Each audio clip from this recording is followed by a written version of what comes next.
Everyone dreams about living an uncommon life, but how we define that dream is very different for each of us. And for most, it's a lifelong pursuit. Welcome to the Uncommon Life Project podcast. We're going to introduce you to people who are living that life or enjoying the journey to get there.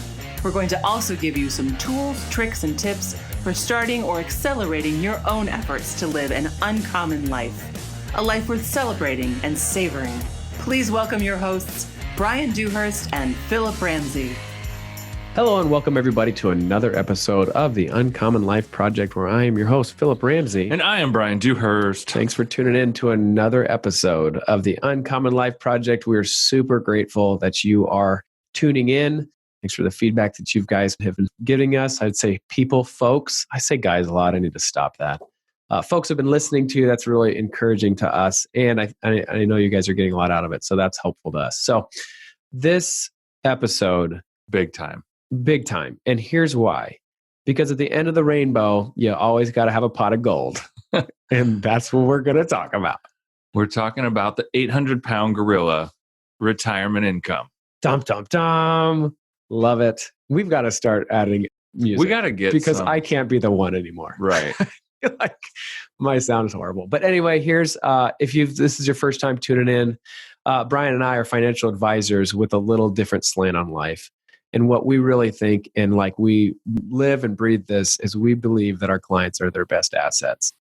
Wherever you're at, you're valuable, you have gifts, and we want to try to pursue those. We want to try to bring those out of our clients. And once we do that, we'd like to maybe follow suit with your money.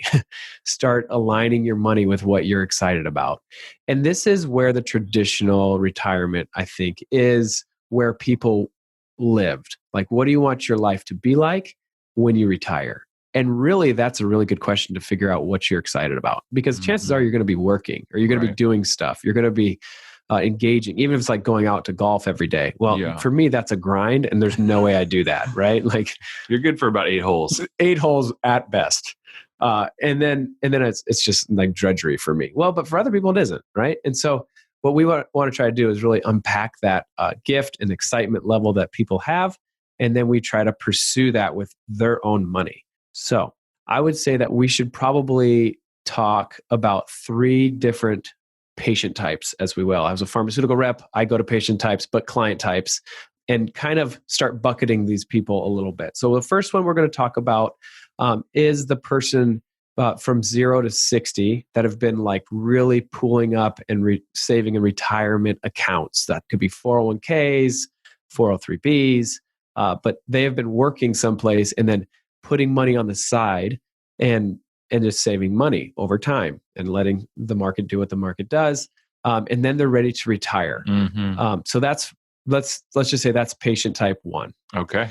Patient type number 2 is a person that has a side hustle, but also has another full-time job and has a retirement account. So kind of 3 tranches. I'd say that person is dabbled into like one of the 7 sources. They have a rental property. They've tasted rental income, or they have a side hustle. They got a food truck, or I don't know, like they have other income outside the main day job. Perfect. Thanks for the clarification. And then the fourth is third. Yeah. I'm sorry. The third, C, will be the person that really doesn't have a retirement account and has put all their effort and energy on the 7 sources of residual income, or just starting businesses. Like basically, they're not doing the stock market. They're on the uncommon path. We have clients like that. Oh, buddy. I mean, they're full-on business owners, real estate. They think the stock market is a little bit of a hoax. Yep. We can unpack that more in the podcast. But they're all in on the other side. And no matter where you're at, it's not wrong. Right. It's just where you're at. So we're going to take you where you're at. We're going to give you cast some vision to moving forward. And I think the reason that we're trying to approach this conversation this way is because even the person, I would just say on the left, or, person C. I would say person C. Okay. Even if like you never invest in the stock market, you're still going to have to deal with Social Security, Medicare, inflation. Good point. Do you want life insurance, or do you want long-term care insurance? Like some of these different things. And I'm not saying everyone has to buy those things, but these are decision points that you're going to have to choose and make a decision on as you age. And so it's that melding of like kind of the conventional financial planning that we're hearing so much about on TV versus what we're trying to spread the message to is the 7 sources. There's so many different ways to make money and build wealth outside of the stock market. But as you age and you come to that critical point of like, I don't, know if I want to do all this anymore. I've built this thing up and now I'm going to live off of it. These decision points are going to meld together no matter how you approached it from the get-go. You're going to have to start dealing with some of these factors. And that's what we want to highlight are these decision points and variables. I also want to address something very obvious right now. Normally, Bryan and I like to do a 25-minute podcast and try to talk as fast as we can, like I'm doing now. But instead of doing that, we are going to slow down and walk through this because this is kind of a big deal. It's a huge deal. So this is going to be a long one. It's going to be a longer one. We're going to try to keep it concise and we're going to try to give you right hooks all the time. But it could be a little wordy. So we'll apologize now. Right. So let's get into it. Let's talk about A1 or patient type number 1. This is a person that has had a day job and has been not grinding, but maybe loving their life. Yeah, they enjoyed their career, corporate America. They're rewarded. But I'll say that they've never had their money work for them up to this point. Like they've never had to live off of their money. Right.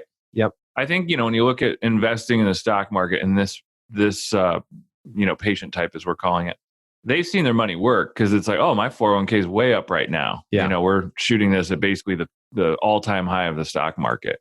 So they've seen it that way. But now when you transition to retirement, you're going to income, not necessarily growth. And so for that thing, those things are different. And so that's where the maybe tension lies for that person is like, how does my money keep going up and how do I take from it without running out? Absolutely critical point. And so I call this a big curb. They've got a big curb that they need to figure out pretty quick. Mm-hmm. And it's now getting income off of the money they've accumulated. Right. And for this analogy, we use kind of like the Indiana Jones when he's looking over that chasm and he can't see anything. In theory, there should be a board there. Yeah. Yet he hasn't done it. And so that leap of faith or that step out is going to be a little scary. Right. But it is where people are at. And so to talk through that is important. I want to make that really clear. And what we're saying is scary is let's just say you're making, I don't know, $7,500 a month, like net hitting your bank account from your job or $10,000. It doesn't really matter. But you've never really gotten income any other way other than working.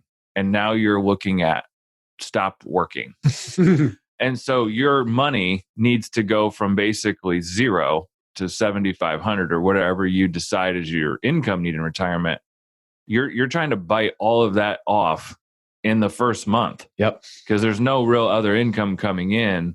We'll get into Social Security and pension income, and maybe that is a segue, but that's a big step to take for a lot of people. It is. And so I will say this before we just dive into this one current, I'd say, client. This is consistent over all 3, A, B, and C, 1, 2, and 3. It's budget. What is it that you need to live off of every month? That's pretty important to know. Right. And if you don't know it, the person that is in A or patient type number 1, that's scary for Bryan and I to enter into. Right. Because if they say, yeah, I need $7,500, but they actually need $9,000, that's a big difference. And we're talking about over the course of potentially 30 years. Right. That's a huge problem. But Right. that could be a huge problem for all of these cases. And so knowing your budget is absolutely critical. Right. And I think the other variable that's important that you talk about is if you can tell me what you need a month, and then when you're going to graduate or when you're going to pass away, I'll give you the best retirement plan. We're going to nail it. Nail it. And so if you don't have both of those key variables understood and known, and one of them you just can't. Right. So you got to at least get 50% of that equation, and you should be pretty spot on. Right. Or else your retirement's going to be a little bit an uphill battle. And so that's consistent over all 3. Right. So, and I think to go to patient type B or number 2, the person that has, let's just say, like 2 rental properties and they have some, 401k, 403b retirement assets. Person A is going to have Social Security. Hopefully, maybe they have a pension, maybe not. I'd say it's probably, I think from our clients, maybe 30, 40% have a pension. Yeah, I'd say 30, closer to 30. Not many people have pensions. Not many. And so that person in the middle is really great because their budget's a little tighter because they're running some sort of side hustle and they got to keep track of their numbers. They're used to producing income on their own. That chasm's not as big, back to our Indiana Jones. And then they're going to have Social Security and, maybe their spouse has a pension or something like that. And then the person C, from what we typically see is, they're typically, I want to say control freaks, but they've done it on them. They've done it on their own for so long. They really don't trust people like us, but they have to make some of these decisions. And so it's hard for them to cross over to like, well, I don't trust any of this stuff because I've never really done it. Obviously they probably had health insurance. So they go on Medicare, but they'll have some form of Social Security. And the funny thing is they look at Social Security like a bonus. Right. It seems like for the most part, we're probably generalizing some things, but I wanted to frame that in. So and then the two biggest variables to all three is how much money do you need a month? And do you really know that number? And have you really fleshed out like, hey, I want to go to Europe or I want to go to Hawaii or, being honest with yourself with those things. And then when are you going to graduate? Yeah. And I want to pivot here because we did create an outline for this because it's such a big topic, but I want to throw one in here. The other thing that we've seen, and a lot of other advisors echo this, retirement is really broken up into 3 phases. And when you're looking at retirement in the context of America today, you're really looking at retiring in your mid 60s. Statistically right now, if you're married, you have a 50% chance that one of you, your wife or you, is living into your 90s. So, I mean, you're really talking about living for 30 years in this retirement space. And that is broken up into 3 phases. We call it the go-go phase. Typically you're healthy, you got a pile of money, you want to go do stuff. I want to travel, I want to go see the grandkids, I want to see Mount Rushmore, whatever. Next is kind of go slow. So you're either in probably your, mid to late 70s. Everybody's different. I'm not trying to put anybody in a box here. Maybe mid 80s, but you're slowing down. You don't want to get on that plane. You don't want to get on that boat for the cruise. You're more, locally, geographically, you don't want to go out basically as much as you used to. And then the last phase is the no-go. Like you're not really going anywhere. You're kind of in the last phase. And so in that, we're trying to take all these variables into account for each one of our clients as we craft kind of like a plan, an income plan. Mm-hmm. So I think it's important to kind of look at those 3 phases and look at the fact that 30 years is a long time. Absolutely. Okay.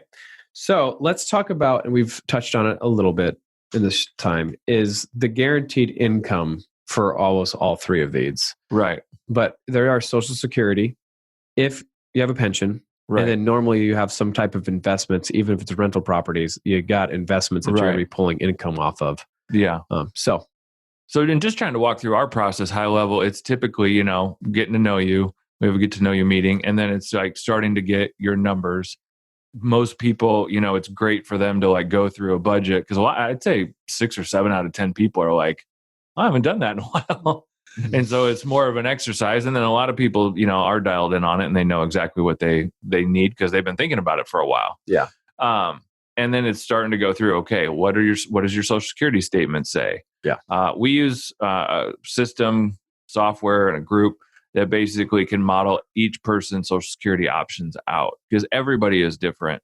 And if you think about it, like once you hit Social Security age, you could literally file almost every day. So there's just so many different filing strategies depending on if you're married, if you're widowed, if you're remarried, if you're divorced and remarried. It's crazy. So we're not saying we're experts in that. We go and take you to an expert to help you look at all of your different options. Mm-hmm. So that's good. And just pensions, they are what they are. Some people really like them. Other people are very skeptical of the business that they're getting those pensions from. Mm-hmm. And so that's also a variable that you have to take into account. And then we have investments to cover the gap between Social Security and pension and what you need to live off of. Right. So that's kind of the chasm. I think this would be good to so patient type A is going to have Social Security. Hopefully, if they're married, their spouse has Social Security. Okay. And then maybe there's a pension in there. Mm-hmm. So that's like your foundation. Yep. And let's just say that adds up to $5,000 a month. Perfect. But you need $7,500. Yep. So really, there's no other rental properties or anything like this for patient A. And all those are taxed, by the way. Right. Yeah. All those are taxed.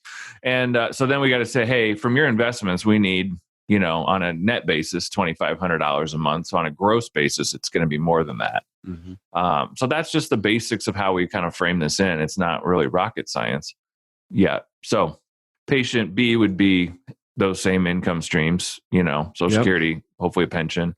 And then maybe let's just keep using a rental property because it's like they're used to that. They're probably not going to sell it. They got it figured out. And then you have that. And now we need maybe only, let's just say you have $500 a month from a rental property. Now we only need $2,000 net from your investments as opposed to the $2,500. And then option C is the guy is like, well, I'm still going to just keep doing this, but I might need Medicare. He's got 75 or 10 grand coming in a month. He doesn't really maybe need all these different things. He's not looking for his investments to close some sort of income gap yet. So, yeah. If he does, then he has to make something really efficient. Right. Quickly.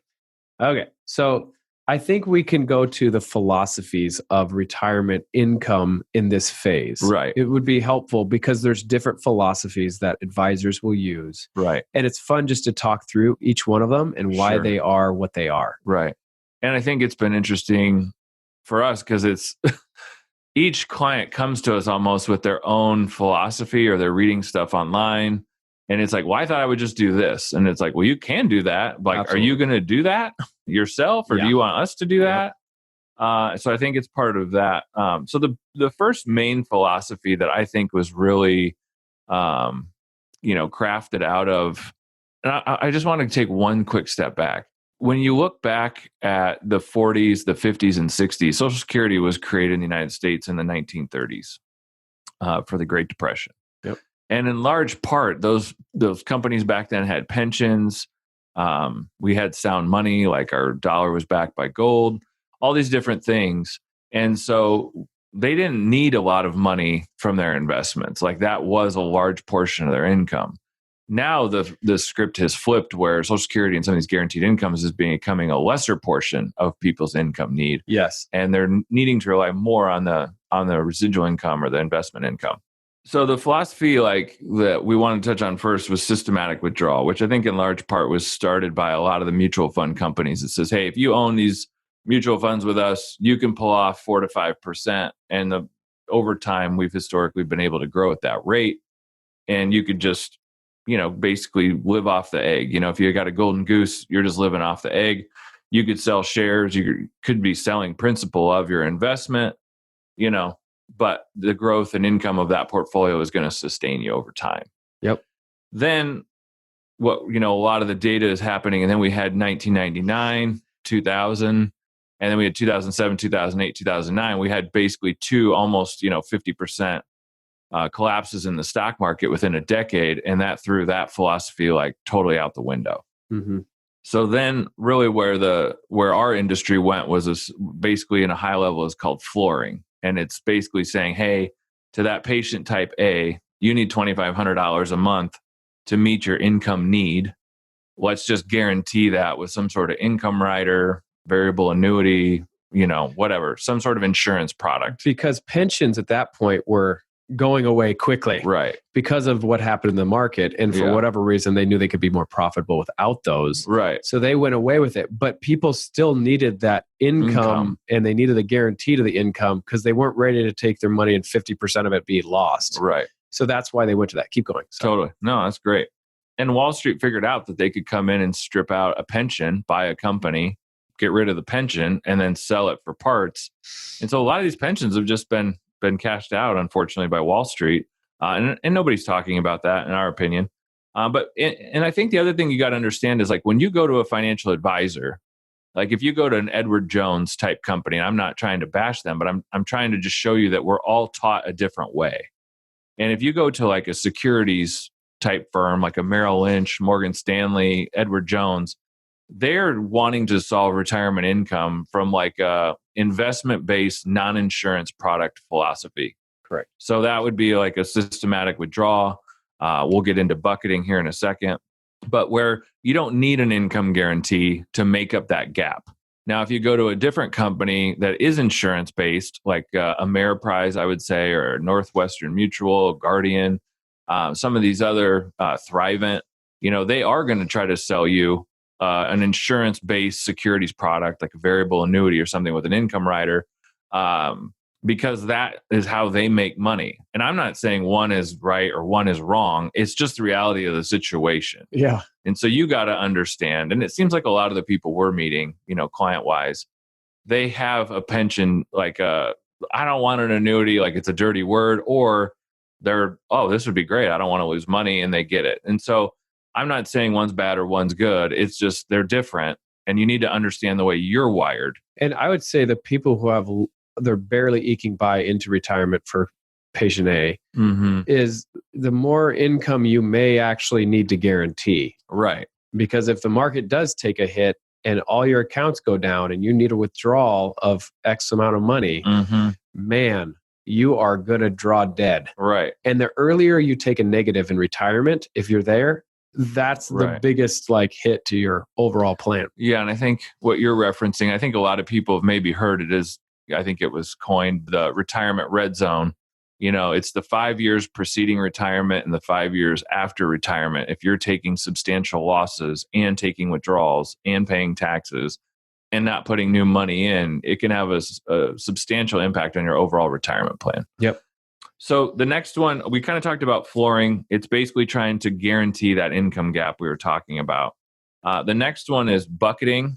Bucketing is really, let's just say you have $1 million in your 401k. Instead of looking at one pot and living off of it, kind of like the systematic withdrawal approach, kind of what the process or philosophy is viewing retirement.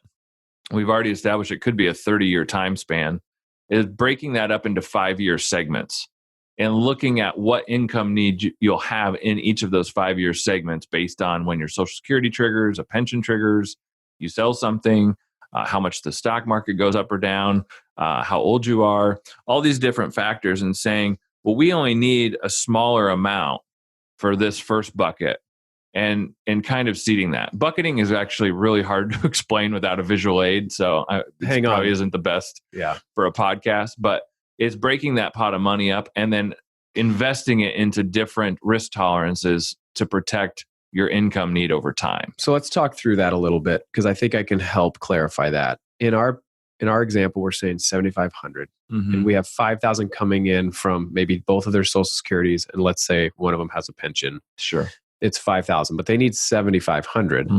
So in this bucketing strategy, you would take 2,500 times 12, however many years will you need that to be. So let's say 5 years. Yep, and that would be in bucket number one. That would be in very conservative, if not cash, right? Because they need that for the next 5 years. Very limited downside. Yep. So when we go to bucket number two, that money is for 6 to 10 years. Right. And so instead of multiplying 2,500 times 12 times 5, you might be able to put a little bit less in bucket number two because you have 5 years to grow that number. Yeah. We're not going to take any withdrawals out of bucket number two. Yep. And then keep doing it for bucket number 3, number 4, and number 5.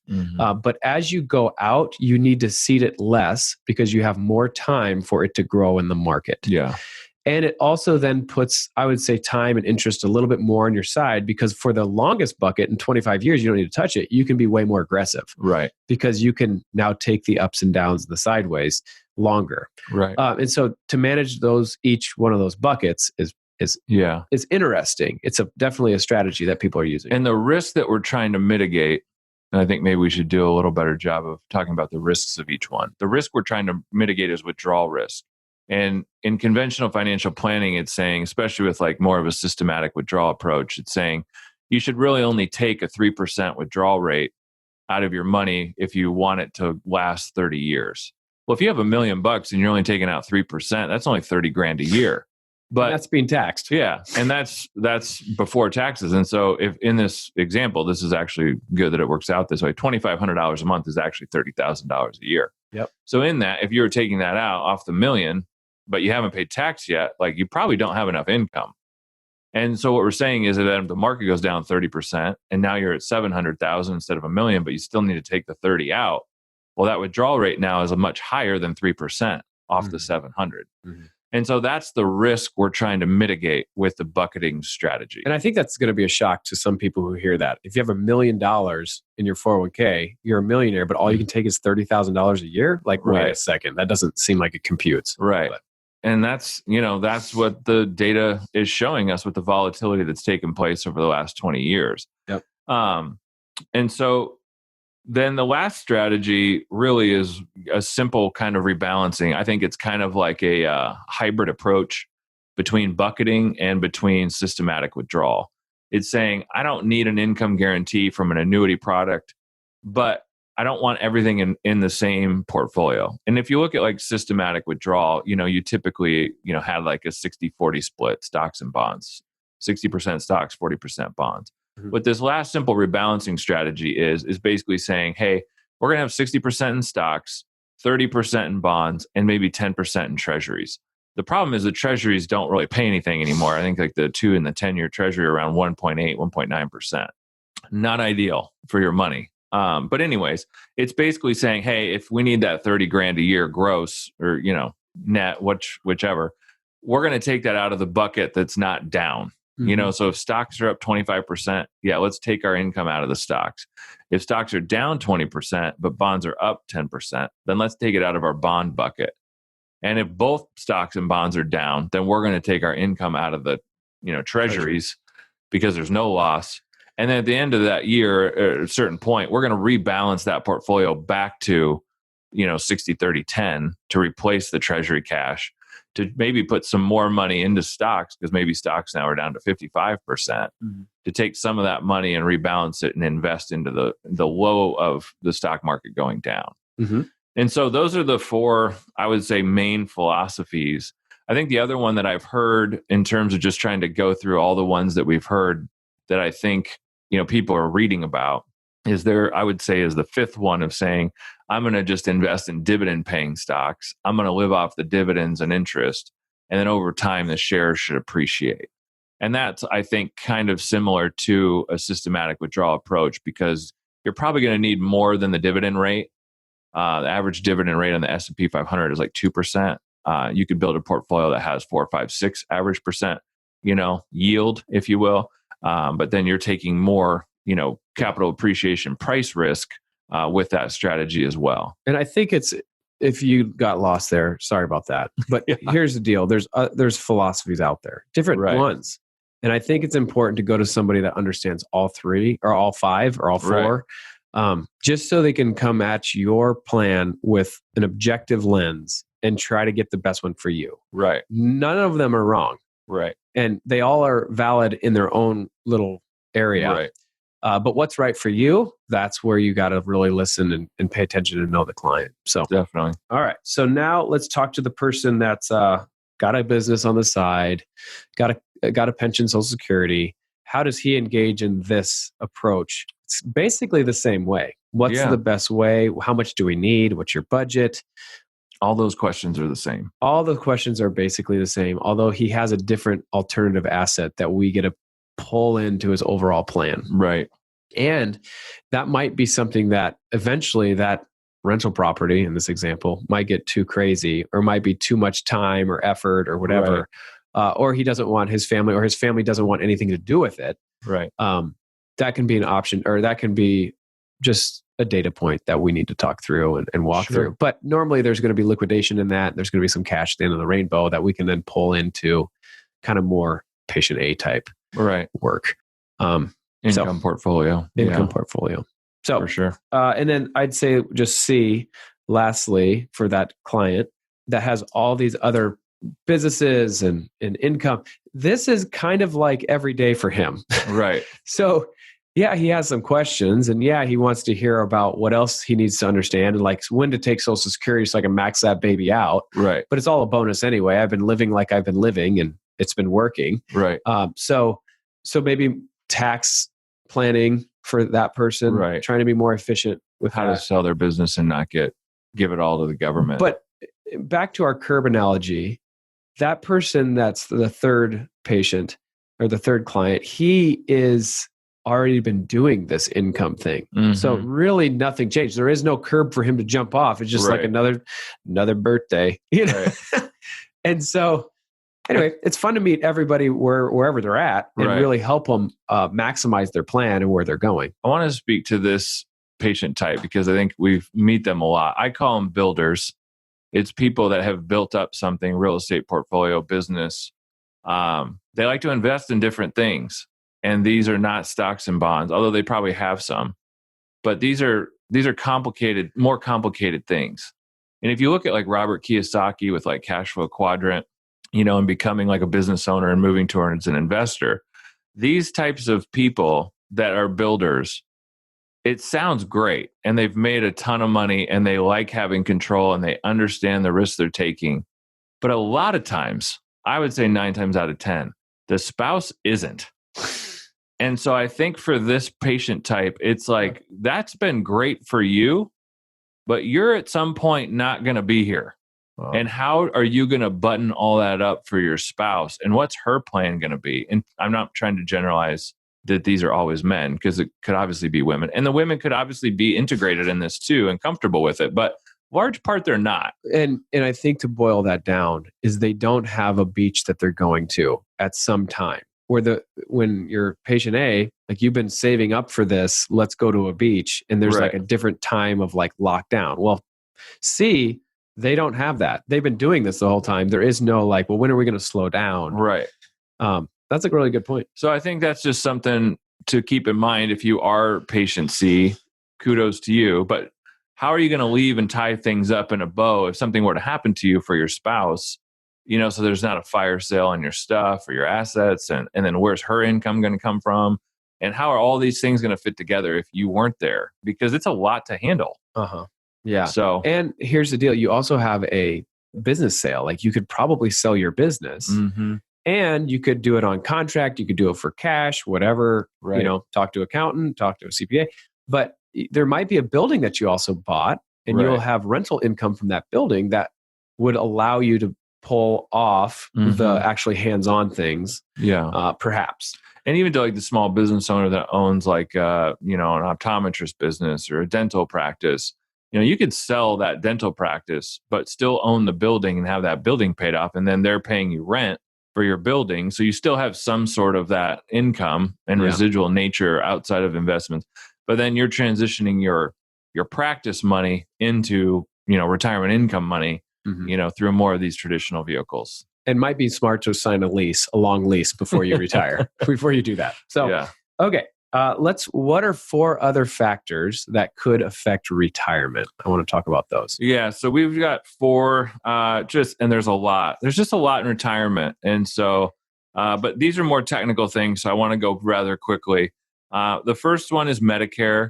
Obviously, Medicare is the government kind of like health insurance plan. For everyone we've met and talked to, our clients, like they like Medicare. Medicare is great. I mean, I've really never heard anybody on Medicare complain about it. You got to get the supplement and all of that. There's some rules around signing up for Medicare at the right times. We are not specialists in that. We don't claim to be. We don't want to be. But we do have people we can refer you to if that's where you're at, and though you haven't solved those questions. So we have people that we know, like, and trust that we can help you with, connect you to. But that's just not something that we kind of get into. But it is a decision point that you got to start preparing for.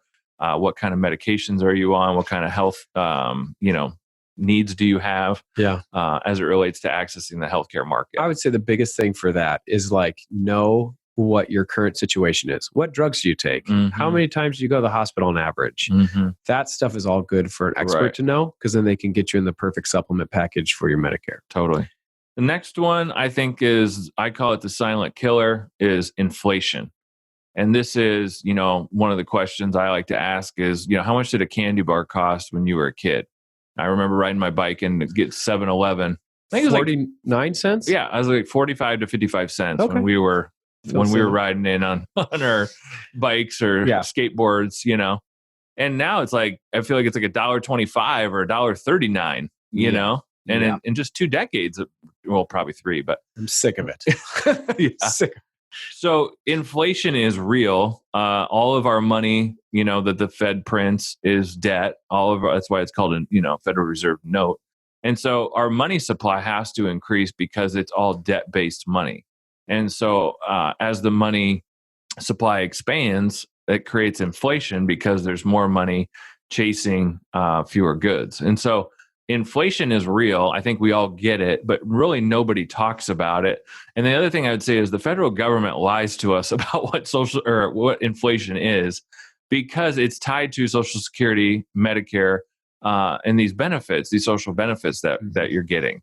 And so it's just, we all know that inflation is higher than 2%. I mean, you go to the grocery store, it's higher than 2%. Yeah. So it's something you got to keep in mind. Have a retirement plan that factors in inflation. Right. I'm just boiling these down. Boiling it down. Okay. Third. Oh, this is fun. Are we going to fees? Okay, we can do that. I mean, save the best for last. Okay. Fees. So fees, we're hearing a lot from our clients is obviously, we're in the business, we run a business, and, we get paid somewhat on your money. And especially if you're rolling over and investing your money with us. And so fees are a huge deal. And I think people are really starting to get wise to like how much money advisors have been making. And so in our business, we're calling it like fee compression. Fees are going to come down across the board. And we're trying to do that in our practice, where your all-in expense on, retirement assets, is 1 to less than 1% annually. And so that's how we're trying to shape our business. And so you got to understand there's really 4 layers of fees very quickly.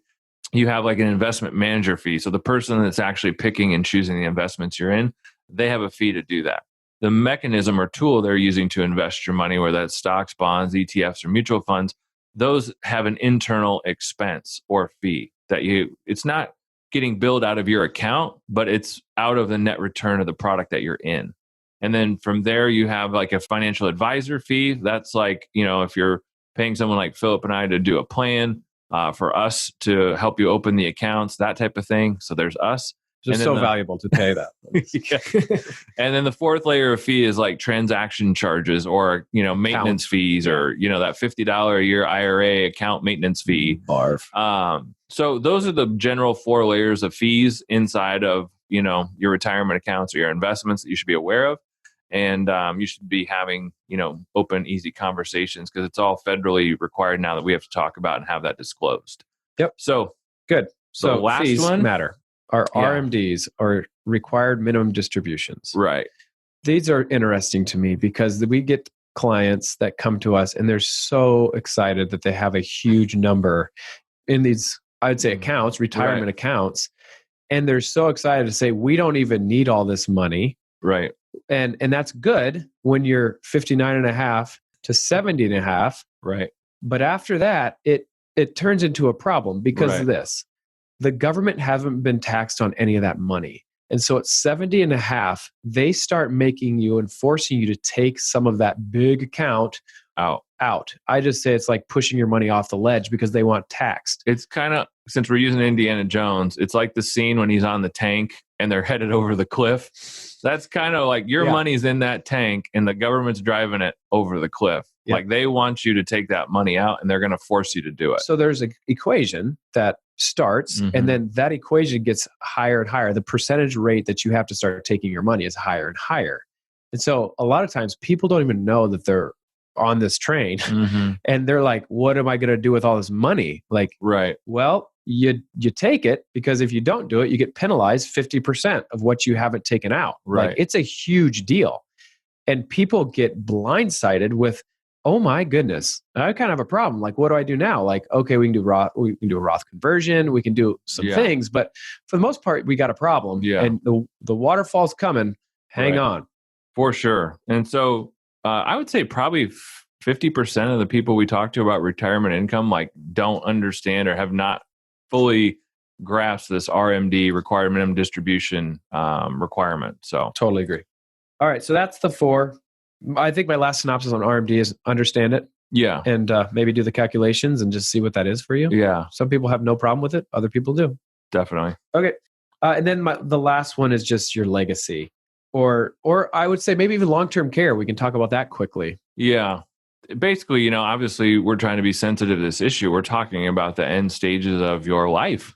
And we call it graduating because, obviously we believe in Jesus and we want to go to heaven, and hope that, you do too. And so in that, you've got to have a plan. And when you look at like the two biggest risks in retirement, we talked about one being inflation. The other one kind of in this whole vein is really longevity, is lasting 30 years, your money lasting 30 years.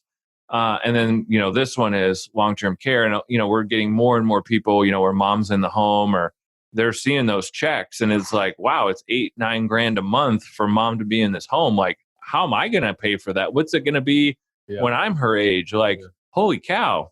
And so, if you're spending $8-9 a month, and you still have another spouse living in the house, well, now you kind of have two budgets, and so it's like, how are we going to pay for all this? And where you may, your folks, or you may have only been taking out $2 or $3, $4 a month, but now you need to take out $10 a month. Well, that can deplete your retirement savings rather quickly. And so having a strategy for that is super important because, and I think the other side of it is, I would say, we're trying to give you percentages because a lot of times people ask like, well, how am I doing compared to everybody else? Right.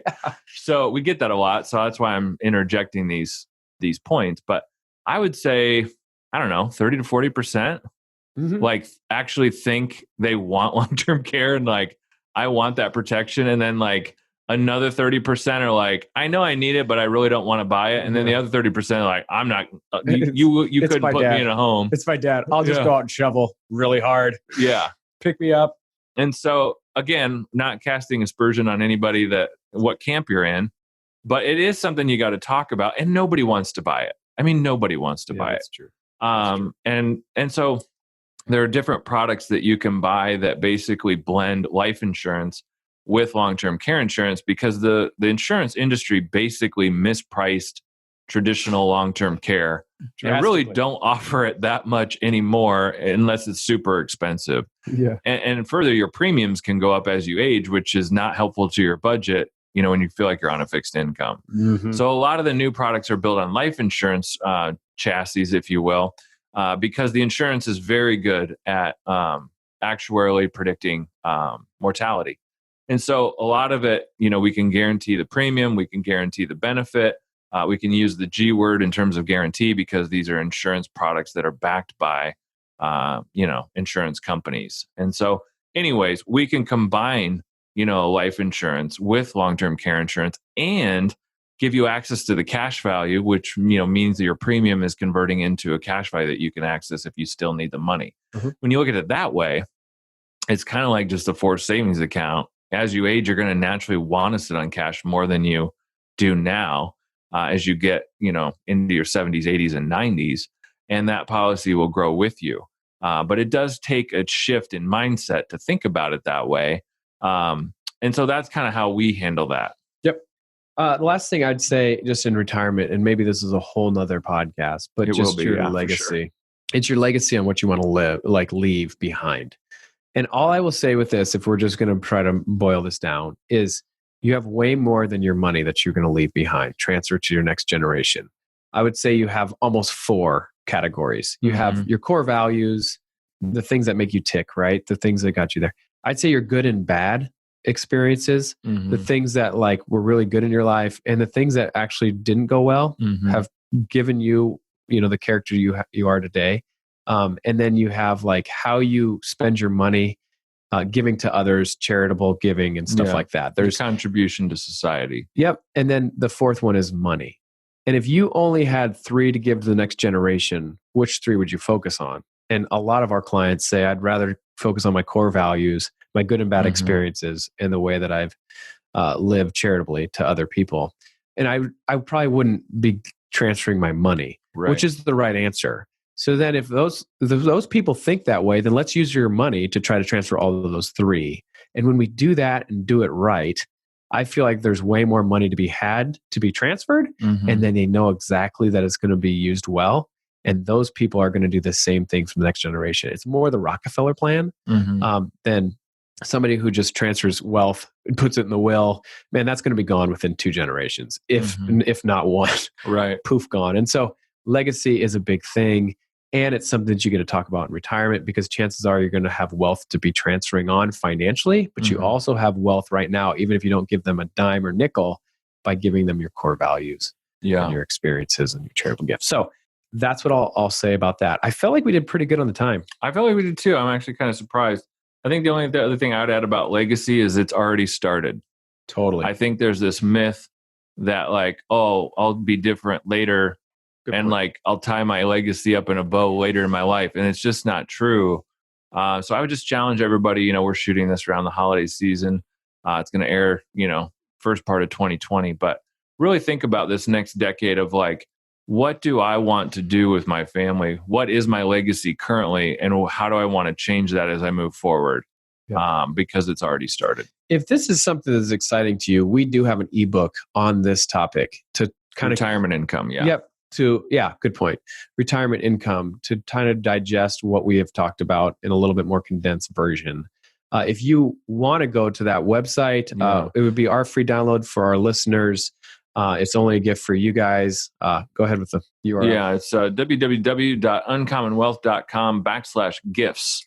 So if you want the free download, it's actually probably our biggest ebook to date. And we're going to have a retirement checklist in there as well. So we're getting lots of feedback from folks preparing to retire, in retirement. And so we're trying to bundle all that up into a fun document that can be useful. Awesome. Well, thanks again for tuning in. This was a lot of content. So we just fire hosed you. Anyway, thanks for listening. I've been your host, Philip Ramsey. And I am Bryan Dewhurst. And you've been listening to the Uncommon Life Project. Thanks for listening. That's all for this episode of the Uncommon Life Project, brought to you by Uncommon Wealth Partners. Be sure to visit uncommonwealth.com to learn more about our services. Don't miss an episode as we introduce you to inspiring people who are actively pursuing an uncommon life.